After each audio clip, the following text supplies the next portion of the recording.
Assalamualaikum warahmatullahi wabarakatuh. Alhamdulillah wassalatu wassalamu ala Rasulillah amma ba'du. Beberapa hari yang lalu MUI telah mengeluarkan fatwanya tentang Palestina Israel. Dan semoga fatwa tersebut menjadi rujukan kita untuk melakukan tindakan-tindakan sehingga dapat membantu teman-teman kita yang ada di Gaza. Dan ini juga sebagai satu bentuk perlawanan terhadap kezaliman, yaitu penindasan yang ada di Palestina.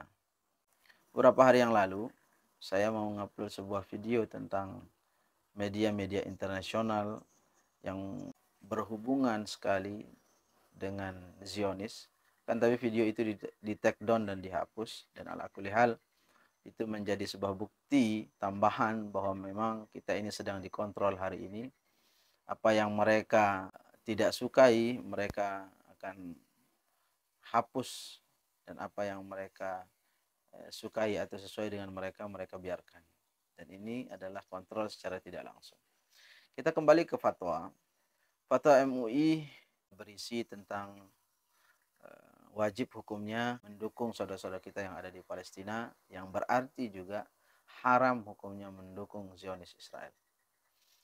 Yang kedua, fatwa tersebut tentang zakat-zakat yang kita miliki hari ini agar disalurkan ke saudara-saudara kita yang di sana, walaupun secara normalnya fikih mengatur zakat dikeluarkan di tempat orang yang memiliki harta tersebut. Tapi dengan keadaan ini, maka kita dianjurkan untuk mengeluarkan zakat ke negeri saudara kita di Palestina di sana. Yang ketiga adalah kita tidak boleh mendukung segala bentuk kezaliman, ya, termasuk mendukung agresi Israel kepada Palestina dan juga mendukung negara-negara yang mendukung agresi tersebut. Nah, ada beberapa catatan yang mungkin banyak dari kita yang mempertanyakannya. Pertama, kenapa harus diboikot? Jadi sedikit sesuai dengan apa yang kami ketahui, beberapa hari yang lalu kami membaca sebuah artikel tentang runtuhnya ekonomi Israel. Dengan adanya boikot ini, maka penghasilan mereka semakin berkurang, negara semakin menurun perekonomiannya, dan otomatis sangat kesulitan untuk membiayai agresinya ke Palestina. Yang kedua, kenapa kita harus boikot mereka?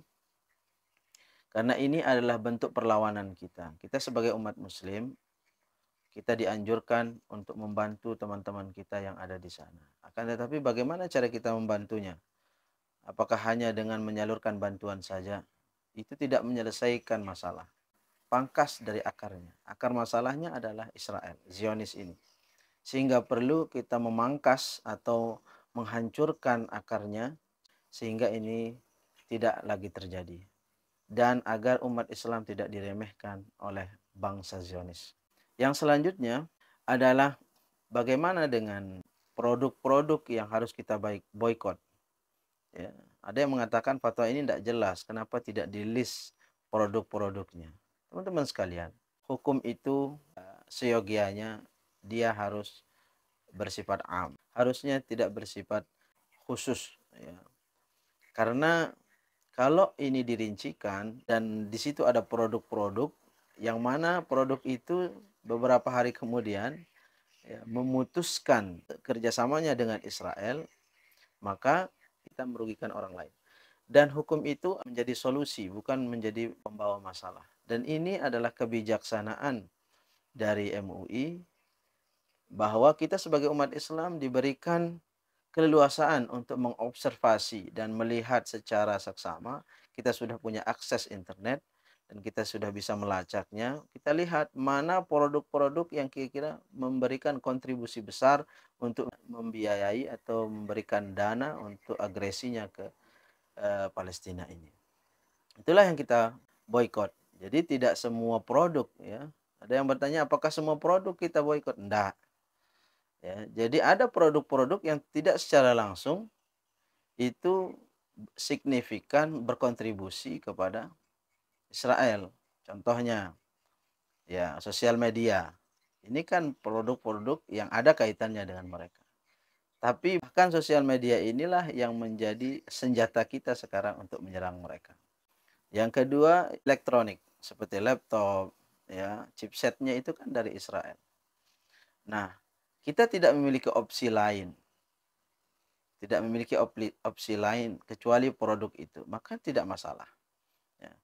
Kecuali memang kita memiliki opsi lain untuk menggunakan produk-produk yang lain.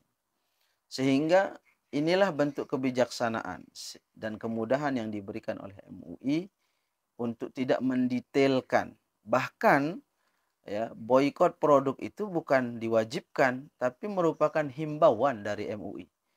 Itu terdapat di bagian rekomendasi MUI, ya, dan menghimbau kita semua umat Islam untuk tidak bertransaksi dengan produk-produk yang secara terang-terangan membela Israel. Nah, sekali lagi, sehingga tidak semua, bahkan sosial media dan sebagainya ini yang mereka buat sendiri, mari kita gunakan untuk menyerang mereka. Nah, bagaimana dengan tenaga kerja yang sudah bekerja di perusahaan-perusahaan mereka yang ada di Indonesia? Apakah kita tidak memperhitungkan tersebut? Jadi teman-teman, pertama, perjuangan Palestina ini adalah tanggung jawab kita bersama. Lebih-lebih umat Islam. Bahwa membela Masjidil Aqsa itu hukumnya wajib kifayah atau fardu kifayah. Sehingga kita sebagai orang-orang yang diwajibkan perlu mendukung dan membela sepenuh jiwa kita. Bahkan kita berjuang bersungguh-sungguh untuk Masjidil Aqsa. Produk-produk atau perusahaan-perusahaan yang secara langsung berdonasi kepada Zionis, yang mana mereka mempekerjakan orang-orang Indonesia, saya kira tidak layak dan tidak pantas berada di Indonesia. Untuk diketahui, agenda Zionis itu bukan hanya sekedar agenda bisnis, bukan hanya agenda B2B, tapi agenda Zionis itu adalah bagaimana mereka menguasai segalanya dan bisa mengontrol segalanya. Dan silahkan baca di artikel-artikel yang terpercaya sehingga kita dapat mengambil pelajaran dari hal tersebut. Yang selanjutnya, pertanyaannya, bagaimana dengan produk yang sudah dibeli? Jangan dibuang, bahkan haram hukumnya membuang karena itu mubazir. Saya kira secara hukum juga halal hukumnya kita makan produk mereka selama itu ada sertifikasi halalnya lewat MUI. Jadi tidak ada masalah, ya, kalau kita sudah membelinya, jangan dibuang. Dan juga untuk warung-warung yang sudah menjual produk-produk ini, silahkan ditukar. Kalau misalnya tidak bisa ditukar, ya tidak apa-apa. Masyarakat kita juga perlu membelinya untuk membantu warung-warung. Jangan membabi buta di dalam memboikot sehingga kita menjadi rugi. Itulah sebabnya mengapa MUI tidak menaruh fatwanya di sana dengan mewajibkan untuk memboikot, tapi sekedar rekomendasi. Karena, ya, ada mudharatan di sana, ada mudharatnya.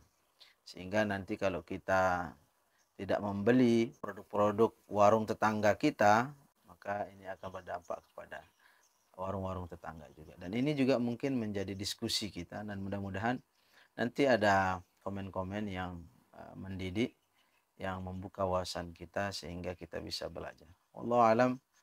Allahul muwaffiq wal hadi ila sabil rasyad. Assalamualaikum warahmatullahi wabarakatuh.